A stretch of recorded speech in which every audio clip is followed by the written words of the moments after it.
తాకట్టులో ఉన్న బంగారాన్ని విడిపించి ఆ రోజు ఆన్లైన్ ధరకే కొంటుంది కొమ్మూరి గోల్డ్. నమస్తే, వెల్కమ్ టు సుమన్ టీవీ. నేను పద్మిని. ప్రస్తుతంతో పాటు ప్రముఖ ఆధ్యాత్మికవేత్త, వాస్తు జ్యోతిష పండితులు కేఎస్ఆర్ గారు మనతో పాటు ఉన్నారు. మాట్లాడదాం. నమస్కారం సార్. నమస్తే అండి. సార్, యాజ్ అన్ అస్ట్రాలజర్ చెప్పండి సార్, కొంతమంది అంటే బిజినెస్ చేసేవాళ్ళు వాళ్ళు ఎటువంటి పరిస్థితుల్లో నేను బిజినెసే చేస్తా, నేను ఎవరి కింద పని చేయను అని అంటూ ఉంటారు. నేను ఉపాధి ఇవ్వాలి 10 మందికి తప్ప ఎవరి చేయి కింద నేను పని చేయను అని అంటుంటారు. కొంతమంది అలా కాదు, నేను ఉద్యోగమే చేసుకుంటాను, నాకు ఈ బిజినెస్లు అవి వద్దు, లాస్ వస్తే భరించడం కష్టం. ఇట్లా 2 రకాల థాట్ ప్రాసెస్లు ఉంటాయి. కొంతమందికి ఉద్యోగం చేస్తారు, సెకండ్ ఇన్కమ్గా బిజినెస్ చేస్తారు.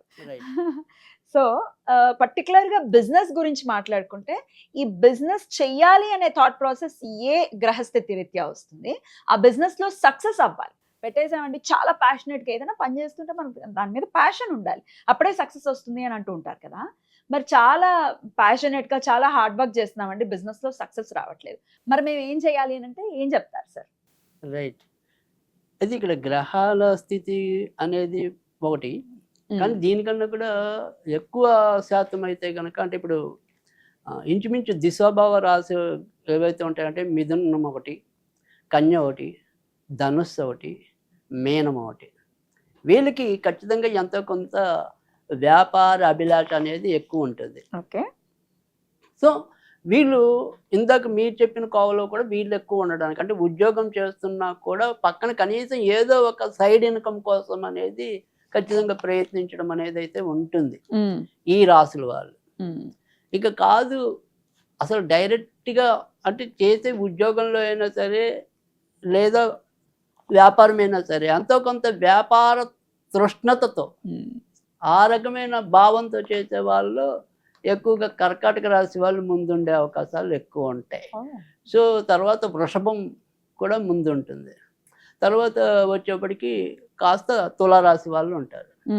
ఈ 3 రాశుల వాళ్ళకి కూడా అందరూ ముఖ్యంగా మనకి ఏం అంటారంటే, ఈ కర్కాటకం ఒకటి, వృషభం ఒకటి, రెండింటికి కొద్దిగా వ్యాపార పరమైన అంటే వైశ్యాస అంటాం కదా. సో మామూలుగా అంటే మనకి పాత రోజుల్లో ఒక్కొక్క కుల వృత్తులు ఉండేవి కాబట్టి ఈ వీళ్ళ మీద వారి యొక్క ప్రభావం ఎక్కువగా ఉంటుంది. సో అందుకని వాళ్ళకి ఎంతో కొంత వ్యాపారం తృష్ణ అనేది ఎక్కువగా ఉంటుంది. ఇందాక చెప్పిన 4 రాశులు జీవితంలో ఒక్కసారైనా వ్యాపారం చేస్తారు. ఇప్పుడు కర్కాటక రాశి, తులారాశి, ఇందాక చెప్పిన వృషభం, ఈ 3 రాశులు వ్యాపారం చేయకపోవచ్చు, కానీ సంపాదనలోనే వ్యాపారం ఉంటుంది. నీకు ఇస్తానులే, ఏమి ఇస్తాం అన్నట్టుగా.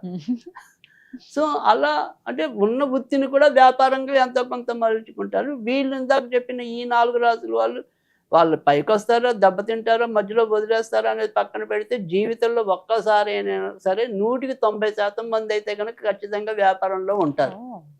అంత రేషియోలో ఉంటారా సార్? ఖచ్చితంగా. అంటే ఒక్కసారైనా వ్యాపారం మోహం చూడకుండా ఉంటారు.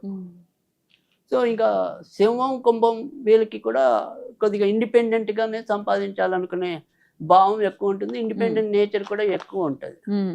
కానీ ఎప్పుడైనా మనం అంటే గతంలో లాభభావం అనేది మాట్లాడుకున్నాం కాబట్టి లాభస్థానం బట్టి అసలు వ్యాపారం వీళ్ళు చేయొచ్చా చేయకూడదు అనేది చెప్తుంది. తర్వాత ఇంకా బాగా బేసిక్ గ్రహం ఎప్పుడు కూడా చంద్రుడు, బుధుడే. సో చంద్రుడు, బుధుడు ఎంత బలంగా ఉంటే వాళ్ళకి అంత వ్యాపార కాంక్ష అనేది ఉంటుంది. సో ప్రాథమికంగా అయితే కనుక చంద్రుడు, బుధుడిని మనం పరిగణలోకి తీసుకోవాల్సి ఉంటుంది. సో అయితే మనకి ఎప్పుడైనా సరే అనేక వందలాది వ్యాపారాలు ఉంటాయి. సో ఆ వందలాది వ్యాపారాలని ఒకలాగానే మనం అభివర్ణించలేం. కానీ మనం ఇప్పుడు ఏదైనా సరే ఒక రెమెడీ చెప్పటం అనేది ఎంతవరకు ఏంటంటే, ఎవరికైతే ఇలా మీరు చెప్పారు ఎంతో కష్టపడుతున్నారు ప్యాషనేట్గా, కానీ అయినప్పటికీ కూడా వాళ్ళు తగినంత ఇది రావట్లే, ఇన్కమ్ రావట్లే. ఇవాళ బాగుంటుంది, రేపు బాగుంటుందని బోల్డ్ సొమ్ము తీసుకొచ్చి మునిగిపోతున్న క్లయింట్స్ కూడా నాకు తెలుసు. పెట్టేస్తారు లక్షలు లక్షలు. అవును. ఏదో ఇంకొకటి వస్తే బాగానే ఉంటుంది, ఆ ఒక బేరం వచ్చేస్తే బాగానే ఉంటుంది, ఇలా వెళ్ళిపోతూ ఉంటాం. ఇది కూడా ఒక రకమైన ఏమంటాం, స్పెక్యులేషనే.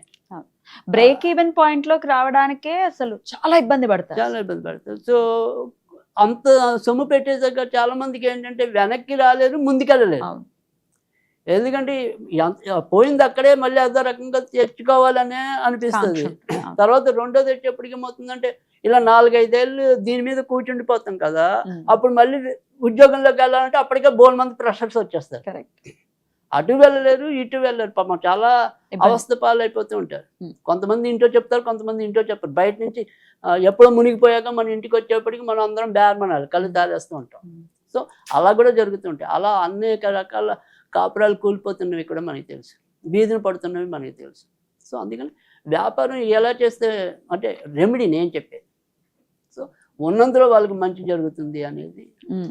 ఇప్పుడు మనం ఏదైనా సరే రెమెడీ చెప్పుకునేది ఆ రకంగా చెప్పడం అనేది ఉంటుంది. అంటే ఆగిపోతున్నవి కానీ సరిగ్గా సాగని వ్యాపారాలకైనా సరే ఎంతో కొంత ముందుకు తీసుకెళ్ళేది.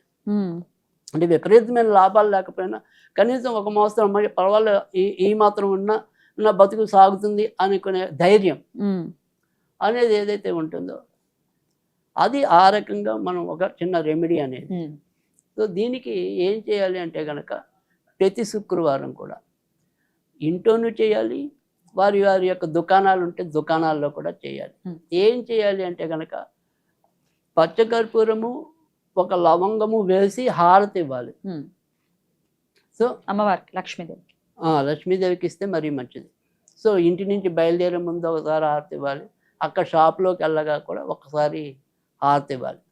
ఆ రకంగా చేయటం అనేది ఒకటి. తర్వాత ఒక శనివారాలు 5 మినుములు ఉంటాయి కదా, అంటే ఉత్తి బద్దలు కాదు, గుళ్ళు అంటారు అనుకుంటా. సో వాటిని కొద్దిగా మన వ్యాపారస్థలంలో, ఇది ఇంట్లో అవసరం లేదు, వ్యాపారస్థలంలో 4 దిక్కుల మినుములు వేసేయటమే. ఆ షాప్ కట్టేసే ముందు రాత్రి మన్నాడు రోజు వాటిని తుడిచేందుకు, అంటే తుడిచేందుకు వీలుగా కొద్దిగా ఒద్దిగ్గా వేయండి, అలా విసిరేయకుండా. ఎందుకంటే అవి మళ్ళీ తిరిగి ఊడ్చి బయట పారేయాలి. సో అలా ఒక 4 లేదా 5 శనివారాలు చేయటం అనేది ఒకటి. తర్వాత రెండోది వచ్చేప్పటికి ఏంటంటే ఇప్పుడు నేను చెప్పబోయే ఏదైతే ఒక చిన్న మహాలక్ష్మి మంత్రం ఉంటుందో అది షాప్లో కూర్చునైనా చదువుకోవచ్చు, సో ఇంట్లో అయినా సరే పూజలో కూర్చునైనా చదువుకోవచ్చు. సో ఎలా చదువుకోవాలి అంటే కనుక ఓం శ్రీం క్లీం మహాలక్ష్మి వాణిజ్య వృద్ధిమ్మే దేహి దేహి, వాణిజ్య వృద్ధిమ్మే దేహి దేహి. ఓం శ్రీం హ్రీం క్లీం, ఓం శ్రీం హ్రీం క్లీం మహాలక్ష్మి వాణిజ్య వృద్ధిమ్మే దేహి దేహి దేహి దేహి. అంతే అంతే. అది చదువుకోవాలి. 27 సార్లు చదివితే చాలు. ఆ రకంగా చదువుకోవాలి. తర్వాత మన యొక్క వ్యాపారం యొక్క ఏదైతే ఒక క్యాష్ పెట్టుకునేది ఏదైనా కనుక ఉంటే, అలా లేకపోతే మాత్రం ఈశాన్యంలో, అలా కాకుండా క్యాష్ కౌంటర్ లాగా ఉందనుకోండి, క్యాష్ కౌంటర్లోనే. ఒకవేళ కౌంటర్ లేదు అనుకోండి, అప్పుడు మాత్రం ఈశాన్యంలో. ఏం చేయాలి అంటే కనుక ఒక రాగి లేదా వెండి బౌల్లో లేదా పళ్ళెం లాంటిది ఉన్నా పర్వాలేదు, దాంట్లో ఎప్పుడు కూడా 9 లవంగాలు, ఒక దాల్చిన చెక్క, పచ్చకర్పూరం అలా వేసి ఉంచేయటం, అంత ఇంకేం చేయగలరు. సో పచ్చకర్పూరం అప్పుడప్పుడు ఆవిరైపోయినప్పుడు మాత్రం తిరిగి దాన్ని పెట్టుకోవడమే, అందుకంటే ఏం చేయగల. ఖచ్చితంగా వ్యాపారాత్మక శక్తి, ఆకర్షణ పెరగటం అనేది ఉంటుంది. సో ఈ రకంగా చేసుకున్నట్టయితే ఖచ్చితంగా వాణిజ్య వృద్ధి అనేది ఉంటుంది. అద్భుతం సార్, చాలా చక్కటి పరిహార మార్గాల్ని 2-3 కూడా అందించడం జరిగింది. డెఫినెట్గా ఇవి చేసుకుని వ్యాపార రంగం క్వాలిటీగా మెయింటైన్ చెయ్యాలి. మనం అమ్మేస్తున్నాం ఏదో మోసపూరితంగా కాకుండా ఉన్నప్పుడు, ధర్మం ఇమిడి ఉన్నప్పుడు డెఫినెట్గా ఎదుగుదల అనేది అనివార్యం అవుతుంది. అంతే కదా సార్? రైట్. అంటే ధర్మానికి కూడా అప్పుడప్పుడు కొద్దిగా అదృష్టం అవసరం ఉంటుంది కాబట్టి ఈ రెమెడీస్ అది. థ్యాంక్ యూ సార్, నమస్తే.